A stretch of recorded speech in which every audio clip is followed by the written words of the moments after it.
अस्सलाम वालेकुम वरहमतुल्लाहि वबरकातुहू। आज के इस वीडियो में इकोनॉमी को समझने में जो दो सबसे ज़्यादा टर्म्स जिनको समझने में अक्सर लोग परेशानी का सामना करते, उनको समझने में प्रॉब्लम होती, वो हल करने वाला हूँ। आप इस वीडियो को लास्ट तक ज़रूर देखिए, इंशाअल्लाह आप मेरा शुक्रिया अदा करेंगे। इतनी मैं आपकी हेल्प करने वाला हूँ।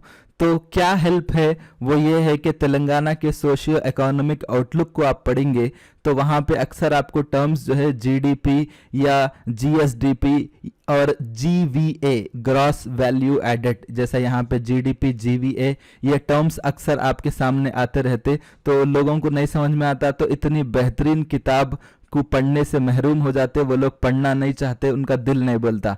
तो आज हम लोग इसको सॉल्व करने वाले हैं। तो सबसे पहले ये कुछ बातें मैं आपके सामने लाता हूं कि जीडीपी क्या है, जीवीए क्या है, ये पढ़ने वाले हैं, और जीडीपी जीवीए से अलग क्यों है वो भी हम लोग पढ़ेंगे। और एक इकोनॉमी को समझने में जीडीपी बेहतर तरीका रहता या जीवीए बेहतर तरीका रहता। और इसके साथ साथ ये भी पढ़ने वाले हैं कि तेलंगाना के इकोनॉमी में और हमारे नेशनल इकोनॉमी में सेक्टर वाइज किस किस, जैसा कि कौन से सेक्टर्स क्या क्या रोल प्ले करते, वो हम लोग पढ़ेंगे। तो इसके साथ साथ सबसे पहले जो है जीडीपी का डेफिनेशन क्या है। तो जीडीपी का डेफिनेशन ये है कि जीडीपी मेजर करता, इस चीज की पैमाइश, इस चीज को नापता कि पूरे देश में एक साल के दौरान कितने फाइनल गुड्स और सर्विसेज प्रोड्यूस किए गए, ये हम लोग मेजर करते। तो इसको अगर मैं रियल लाइफ एग्जाम्पल के साथ आपको देना चाह रहा हूं, रियल लाइफ एग्जाम्पल वो ये है कि समझिए एक साल के दौरान इंडिया में टोटल 5 बनाना उगाए गए और हर एक की कीमत 10 रुपए है। तो इस तरह से हमारे देश की जीडीपी हो जाएंगी 50 रुपए की। ठीक है, एक एग्जाम्पल दे रहा हूं, ऐसा होता नहीं, 50 रुपए की इकोनॉमी नहीं होती, बट एक एग्जाम्पल कि 5 बनाना आप उगाए एक साल के दौरान और हर एक बनाना की कीमत, मौज की कीमत 5 रुपए है, 10 रुपए है, तो उसकी कीमत टोटल जीडीपी की 50 रुपए हो गई। अगर नेक्स्ट ईयर 10 रुपए का बनाना 15 रुपए का हो जाता, 5 रुपए का इजाफा होता, तो टोटल जीडीपी हो जाती 75 रुपीज। तो इसलिए आप अक्सर जीडीपी के कैलकुलेशन में अक्सर आप देखेंगे करंट प्राइसेस, क्या बोल के आता, करंट प्राइसेस। करंट प्राइसेस क्यों आता कि अगर प्राइस वो रहा तो जीडीपी उतनी रहती, क्योंकि इन्फ्लेशन की वजह से प्राइस में इजाफा होते रहता। तो अक्सर जब कभी भी आपको ऐसा लगता करंट प्राइसेस, तो कंफ्यूज नहीं होना, बल्कि ये समझना कि हर चीज की प्राइस हमेशा एक जैसी नहीं रहती, उसमें इजाफा या बदलाव होता रहता। तो ये 50 रुपए की जीडीपी हो गई, जब 5 रुपए इजाफा हुआ माउस की कीमत में तो 75 रुपीज उसकी जीडीपी हो गई। तो अब जीडीपी का डेफिनेशन आई होप आपको क्लियर है। Now coming to the GVA, तो इसको क्या बोलते हैं, ग्रॉस वैल्यू एडेड। इसका मतलब यह है कि एक इकोनॉमी में किस किस सेक्टर ने क्या क्या वैल्यू ऐड किया है। इससे आपको लग रहा होगा कि नाम से ही आपको लग रहा होगा कि कितनी वैल्यू किस सेक्टर ने ऐड की है। ठीक है, जैसा हमारे पास 3 सेक्टर्स रहते हैं इकोनॉमी में, प्राइमरी सेक्टर्स जो कि एग्रीकल्चर एंड एलाइड एक्टिविटीज होते, इसी तरह सेकेंडरी सेक्टर्स में इंडस्ट्रीज रहते, और टर्शरी सेक्टर बोलते हैं जिसको हम आमतौर पे सर्विस सेक्टर भी कहते हैं। तो जीडीपी का एग्जाम्पल हम बनाना के जरिए देख लिए, अब जीवीए का एग्जाम्पल मैं आपको बताना चाह रहा हूं। ठीक है, तो यहां पे क्या है, जीवीए का एक फॉर्मूला रहता, वो ये है कि total value of output minus value of intermediate expenses, यानी टोटल आउटपुट में बीच में जो जो खर्चे आते वो हटा दिए, तो जो टोटल आउटपुट में से खर्चे हटाने के बाद जो वैल्यू आता वो ग्रॉस वैल्यू एडेड बोलते। तो मिसाल के तौर पे एक छोटी सी एग्जांपल मिसाल आपको देना चाह रहा हूं। ये आपको फर्स्ट स्टेज में आपको क्या दिख रहा है, शुगर केन, गन्ना। ठीक है, उसके बाद उससे क्या बन रहा है, यहां पर शुगर बन रहा, शक्कर, और शक्कर से क्या बन रहा आपको, आइसक्रीम। ठीक है, अब समझिए गन्ने की कीमत 20 रुपए है और इससे शक्कर बना, ये शक्कर बना था तो इसकी कीमत 50 रुपए हो गई, और इसी शक्कर से आइसक्रीम बना तो उसकी कीमत 100 रुपए हो गई। 50 रुपए के शुगर में ₹20 का जो गन्ना है, जिसको इंटरमीडिएट एक्सपेंसेस बोलते, बीच में आने वाला खर्चा, वो हटा दिए तो ₹30 यहाँ पे वैल्यू ऐड हुआ। और जब शुगर से ये जाके आइसक्रीम बना तो आइसक्रीम की कीमत ₹100 है, इसमें से ₹50 का आप वैल्यू घटा दिए, निकाल दिए, क्योंकि ₹50 का शक्कर था तो ₹50 यहाँ पे बच गए। तो ये 30 एंड 50 आप इन दोनों को देखेंगे तो यही बात है यहाँ पे कि ₹30 जो है फर्स्ट स्टेज पे है और सेकंड स्टेज पे ₹50। दोनों को मिलाने के बाद जो ₹80 है वो ग्रॉस वैल्यू एडेड है। ठीक है, आप समझ गए होंगे।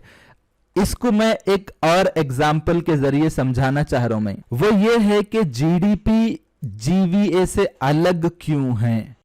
तो अब यहाँ पे जीडीपी जीवीए से किस तरह अलग है वो मैं आपको बताने वाला हूं। तो एक किसान की मिसाल ले रहे, एक बेकरी वाले की मिसाल ले रहे, एक होटल चलाने वाले या रेस्टोरेंट चलाने वाले की मिसाल ले रहे हम लोग।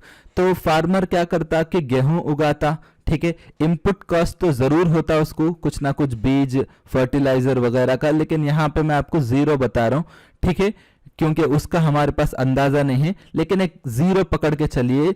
और उन जो है गेहूं उगाने के बाद उसको ₹50 में बेचता, तो उन जो वैल्यू ऐड करता इकोनॉमी में, वो ₹50 की वैल्यू ऐड करता। अब उस किसान से ₹50 में बेकरी वाला आटा खरीद लेता, गेहूं या आटा खरीद लेता, और वो ₹50 से उन्हें एक ब्रेड बना देता, ठीक है, और उन जो है ₹100 में बेच देता। ठीक है, तो अब जो है ये जो बेकरी वाला है ₹50 में ₹100 में बेचा, तो इसमें से 50 निकाल दिए तो बचते कितने, ₹50। ठीक है, तो ये बेकरी वाला भी ₹50 की वैल्यू ऐड करा।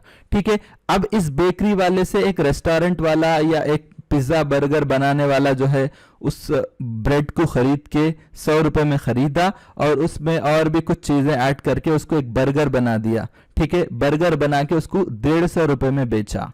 ठीक है, अब उसके ₹150 में उसका इनपुट कॉस्ट अगर हटा दूं ₹100, तो उन भी जो है ₹50 का वैल्यू ऐड करा।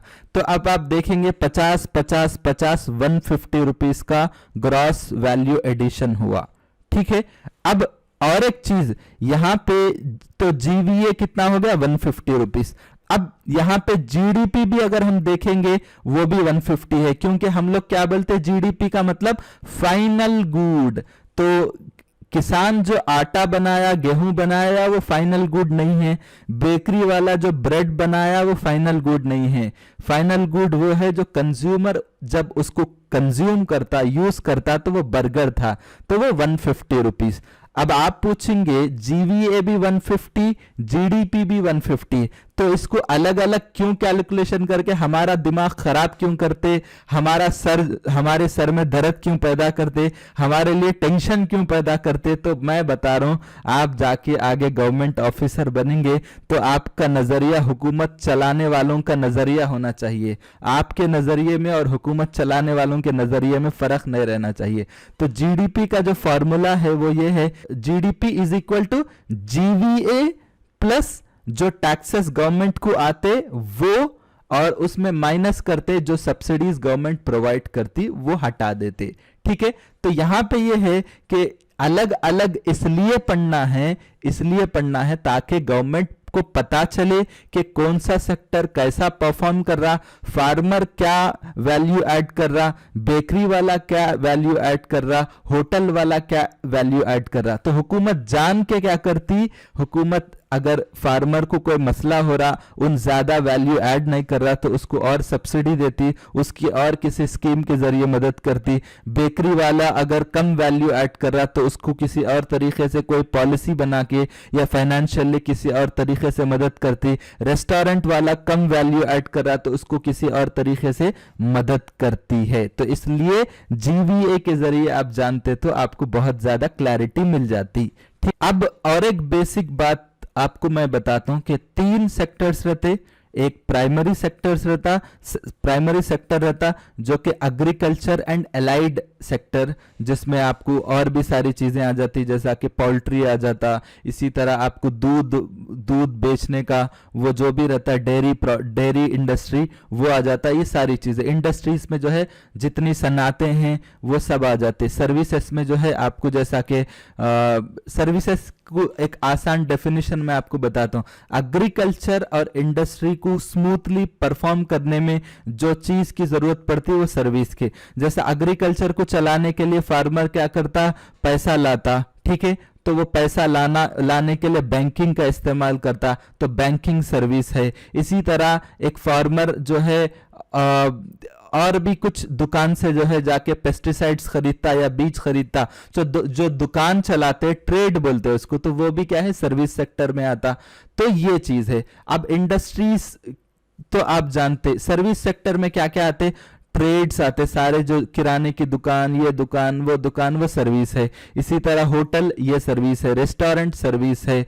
और ट्रांसपोर्ट, ये सर्विस है। इसी तरह financing, communication, banking, insurance, real estate, business services और सोशल एंड पर्सनल सर्विसेज, जो कुछ है वो सब सर्विस सेक्टर में आते। आपको मालूम होना चाहिए कि इंडिया की टोटल जीडीपी में सर्विस सेक्टर का जो कंट्रीब्यूशन है वो मोर देन 50% है। और अगर एम्प्लॉयमेंट की बात करें, जो एक होता जीडीपी में कंट्रीब्यूशन, दूसरा जॉब्स कितना देता, तो अगर हम सर्विस सेक्टर को हम देखेंगे तो ये 23% पॉपुलेशन को जॉब्स देता। लेकिन सबसे ज्यादा जॉब्स कौन देते, एग्रीकल्चर सेक्टर देता, जो कि 60% के आसपास जो है जॉब्स देता। तो सबसे ज्यादा जॉब्स जो सेक्टर देता वो एग्रीकल्चर सेक्टर देता, और उसके बाद जो सेक्टर जो जॉब देता वो सर्विस सेक्टर देता, और 16% जो जॉब देता वो इंडस्ट्री सेक्टर देता। तो तेलंगाना में जो सर्विस सेक्टर है वो 2022 और 23 में जो है जो ग्रोथ रेट दर्ज किया वो 17.5% है। और अगर आप देखेंगे तो सबसे ज्यादा सर्विस सेक्टर में क्या प्ले कर रहा रोल, तो वो रियल एस्टेट, मतलब तेलंगाना में सर्विस सेक्टर को आगे बढ़ाने में सबसे बड़ा रोल रियल एस्टेट, और जो है जो बिल्डिंग्स और अपार्टमेंट्स घर किराए पे देते, और जो प्रोफेशनल सर्विसेज हैं, ये 3-4 चीजें हैं जो सर्विस सेक्टर को बहुत ज्यादा आगे बढ़ा रहे तेलंगाना में। तो प्रोफेशनल सर्विसेज से मुराद यहाँ पे आईटी कंपनीज, बड़े बड़े जो कंपनीज हैं वो ये सारे ये पूरा सर्विस सेक्टर को आगे बढ़ा रहे हैं। तो अगर हम लोग GVA की बात करेंगे तो वो नेशनल लेवल पे रहता, और अगर हम GSVA यानी ग्रॉस स्टेट वैल्यू एडेड, यानी स्टेट की इकोनॉमी में कितना वैल्यू किस सेक्टर ने ऐड किया, तो हम अगर यहाँ पे देखेंगे तो ये जो बिल्कुल डार्क में है वो एग्रीकल्चर एंड एलाइड सेक्टर्स है, और उससे भी थोड़ा डार्क जो है वो इंडस्ट्रीज है, और बिल्कुल जो लाइट कलर में है वो सर्विस सेक्टर है। तो आप देखेंगे 2014 से 2022 का हमारे पास ये पूरे सालों का रिपोर्ट है।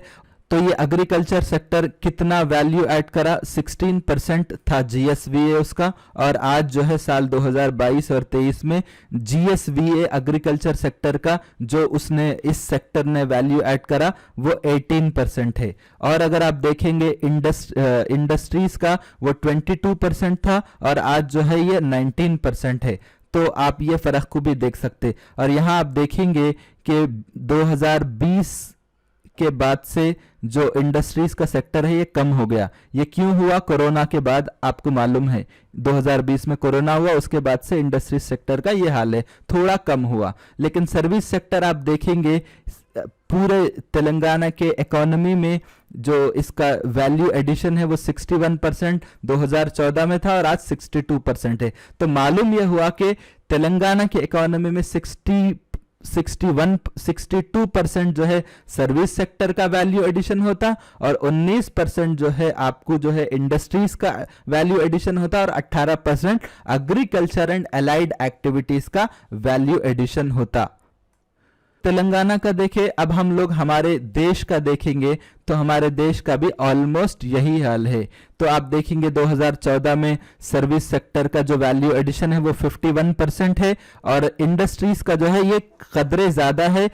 यहाँ पे सर्विस सेक्टर तेलंगाना का 60% है, तो इंडिया का 50% है, नेशनल लेवल पे 50% है। सर्विस सेक्टर थोड़ा कम हुआ, बट इंडस्ट्री सेक्टर ज्यादा हुआ, और एग्रीकल्चर का ऑलमोस्ट 18-19 सेम है यहाँ पे। तो 18-19 जो है एग्रीकल्चर का जो है ये आपका वैल्यू एडिशन है, और 30 के बराबर जो है 30 से लेके अब 28 जो है यहाँ पे अभी मौजूदा 2022 और 23 का जो डेटा है वो 28% इंडस्ट्रीज का वैल्यू एडिशन है और 53 सेम है। तो इससे पता क्या चल रहा है कि इंडिया में जो इकोनॉमी चलती, अगर जॉब को प्रोवाइड करना है तो एग्रीकल्चर टॉप नंबर पे है, लेकिन जीडीपी को आगे बढ़ाना है, ज्यादा से ज्यादा पैसा जनरेट करना है, तो वो जो है सर्विस सेक्टर से पैसा जनरेट हो रहा है। बहुत बहुत शुक्रिया।